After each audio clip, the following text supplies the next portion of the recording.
Baik, Ibu Bapak, rekan-rekan guru dan para kepala sekolah, masalah tindak kekerasan di sekolah itu, kalau tadi Ibu kan dari DP3A bukan hanya di sekolah Bu ya lingkupnya. Dan kita mendengar tadi pertanyaan dari penanya ketiga dan kedua, sebenarnya ini harapannya Bu begini, kalau yang saya tangkap nih, bahwa sekolah itu sudah berupaya semaksimal mungkin mencegah dan menangani tindak kekerasan yang ada di sekolah. Tetapi kadangkala masih dipandang sekolah itu kurang melakukan tindakan-tindakan itu, begitu ya Ibu Bapak ya. Maka dari itu pada kesempatan ini mungkin saya mewakili rekan-rekan Bu, mohon kepada DP3A agar juga dapat mensosialisasikan hal ini, bahwa sekolah itu pasti melakukan tindakan-tindakan preventif.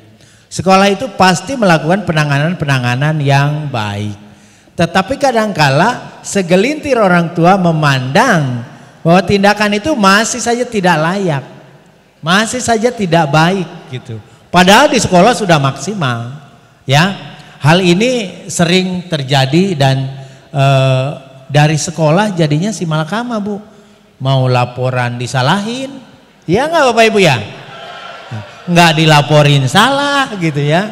Kalau dilaporin di blow up nanti ya, jadi berita besar. Nah oleh karena itu mungkin mohon trik yang jitu ya, ini trik yang jitu dari DP3A, bagaimana nih sikap kita sebagai pelaksana di sekolah agar hal itu tidak terulang. Mungkin itu ya Bu, mohon nanti diberikan pencerahan. Tadi saya melihat sudah ada yang angkat tangan ya, udah ada satu sesi lagi ya Bu ya, 3 penanya lagi, sudah ada 1 di kiri, 1 di kanan, 1 lagi silakan, 1 di tengah, lengkap. Tolong dibantu rekan-rekan, yang kiri dulu Bapak, silakan Pak. Kemudian yang di tengah dan sebelah kanan. Oh sebelah kanan ya tadi. Sudah duluan yang belakang yuk. Baik, silakan Pak. Terima kasih. Bismillahirrahmanirrahim. Assalamualaikum warahmatullahi wabarakatuh. Saya Pak Wahib dari SMB Islam Al Azhar 8 Bekasi. Izin bertanya Ibu pemateri, kalau kita melihat fakta yang terjadi dari jawaban Ibu berkaitan dengan pertanyaan jawaban bertanya, bahwasanya data kok semakin naik itu karena apa gitu ya? Karena Ibu telah berhasil mensosialisasikan bahwasanya jangan takut untuk melapor gitu ya. Akhirnya muncullah data itu, datanya semakin naik. Kalau kita melihat berarti itu adalah fenomena gunung es. Bisa jadi yang terlihat itu cuma segitu, tapi yang terjadi itu sangat banyak. Bisa jadi ya.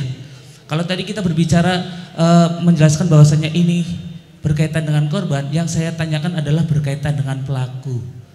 Kenapa kok pelaku ini bisa melakukan kekerasan tersebut gitu ya? Apakah ada data? Maksudnya kita kembali, jangan-jangan ini adalah dari faktor pertama adalah faktor keluarganya gitu kan.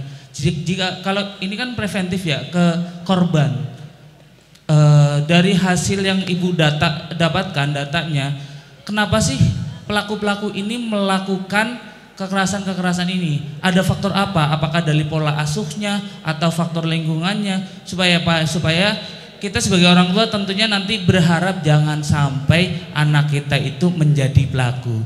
Jadi bagaimana data-datanya, ada kesalahan apa nih? Apakah pola komunikasi atau pola asuh, dan bisa kita terapkan kepada keluarga kita. Terima kasih. Assalamualaikum warahmatullahi wabarakatuh. Terima kasih Pak, berikan aplaus untuk penanya kita. Yang kedua dari tengah tadi ada. Ya silakan Bu, tolong dibantu. Ada mic-nya? Mic-nya di sini Pak, saya dulu tadi. Sebentar ya, yang kedua dulu. Silakan Bu. Sabar.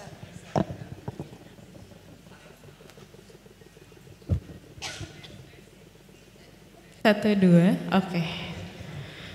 Terima kasih atas kesempatannya. Bismillahirrahmanirrahim. Saya dari TK Kecamatan Rawalumbu Pak. Yang ingin saya tanyakan adalah di TK itu sekarang memang lagi booming bullying ya. Nah kasusnya adalah batasan apakah yang dianggap bullying? Karena kalau di TK itu bercanda atau sedang main-main anak-anak tuh kita selesaikan dengan ibu guru pasti selesai. Nah, yang tidak selesai itu adalah orang tuanya, ya. Itu dia, yang menganggap kok anak saya dibullying terus ya sama si A gitu ya. Yang akhirnya orang tua yang melihat kejadian itu ngomonglah sama orang tua si B ya. Tuh anaknya dibullying terus. Nah, akhirnya antara orang tua itu menganggapnya itu suatu hal yang besar. Nah, ujung-ujungnya adalah menyalahkan sekolah gitu ya. Nah, yang ingin saya tanyakan adalah batasannya seperti apa sih? Kalau ibu guru di TK pastinya menyelesaikan dengan anak-anaknya sudah kembali bermain itu sudah selesai. Tapi yang tidak selesai adalah orang tua. Bagaimana sebaiknya kita sebagai pihak sekolah menyelesaikan hal tersebut? Sebaiknya seperti apa? Perlukah campur tangan DPPA gitu ya? Untuk memberi pengertian ke orang tua khususnya tuh seperti apa gitu ya. Nah, yang kedua, bagaimana jika ada kasus orang tua langsung melaporkan ke DPPA tanpa memberitahukan ke sekolah dulu gitu ya. Nah, ini mungkin kita minta tolong supaya kita sebagai pihak sekolah juga ada ada dilindungi lah, pengennya gitu ya. Jadi orang tua pun tidak langsung ke DPPA, tapi yang kita harapkan adalah menyelesaikan ke dalam internal dulu gitu ya Pak. Nah, yang ketiga adalah bagaimana caranya nih supaya tidak terjadi kasus-kasus seperti ini. Mungkin apakah perlu di awal kita membuat kesepakatan sama orang tua supaya bila terjadi hal-hal seperti ini tidak perlulah karena hukum, tapi kita selesaikan dulu secara internal. Perlukah seperti itu? Gitu. Itu saja. Terima kasih. Terima kasih atas pertanyaannya. Itu saja, tapi 3 pertanyaan ya. Luar biasa memang. Silakan Ibu yang ketiga. Silakan Bu. Assalamualaikum warahmatullahi wabarakatuh. Perkenalkan, saya Ibu Nani dari SD Negeri Padunan 6. Saya hanya menanyakan sedikit ya, berhubung dengan penguatan tim pencegahan dan penanganan kekerasan pada satuan pendidikan, yang akan saya tanyakan, mungkin ini hal yang sudah biasa, dari zaman kita dulu sekolah mungkin hal yang biasa, tapi karena sekarang dengan adanya kekerasan pada anak dan ramai dengan bully, yang sering terjadi di sekolah, terutama di SD, bahkan di SMP SMA juga masih, ngata-ngatain nama orang tua. Nah, itu yang sering terjadi. Dan ini katanya untuk sekarang termasuk pembulian verbal karena main kata-kataan. Nah, dari kata-kataan ini sering jadi berantem tuh anak di kelas.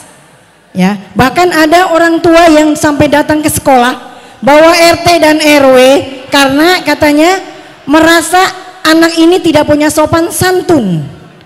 Nah, itu yang sering terjadi. Mungkin di SMA juga ada, di SMP juga ada. Ya, bahkan saya punya pengalaman sendiri, murid saya sudah SMA, datang ke sekolah mau legalisir karena teman anak, dia manggil nama anak saya, nama suami saya. Nah, itu ada kejadian seperti itu. Ya, saya tanyakan sampai dia manggilnya nama suami saya, padahal itu murid saya sendiri. Nah, bagaimana cara kita menanggulangi ini agar anak-anak tidak melakukan hal seperti itu, tidak biasa itu, karena dianggapnya kan hal yang biasa. Cuma karena sekarang dianggapnya pembulian, berarti kan termasuk bully, pembulian secara verbal. Apalagi kalau orang tuanya yang sering main TikTok, nah itu suka dikata-katain. Nah, bagaimana caranya menanggulangi itu agar anak-anak kita sadar bahwa ngata-ngatain nama bapak atau nama ibunya termasuk sebuah pembulian. Ya, di sekolah kami sering terjadi seperti itu. Bahkan kami sebenarnya sudah pernah mengadakan acara penyuluhan dengan DP3 dan KPAD, tapi tetap berlangsung karena ini mungkin hal yang biasa dianggapnya. Terima kasih. Wassalamualaikum warahmatullahi wabarakatuh. Waalaikumsalam warahmatullahi wabarakatuh. Applause untuk Ibu. Ternyata Bu Guru ini korban bullying juga ya. Siapa nama suaminya Bu?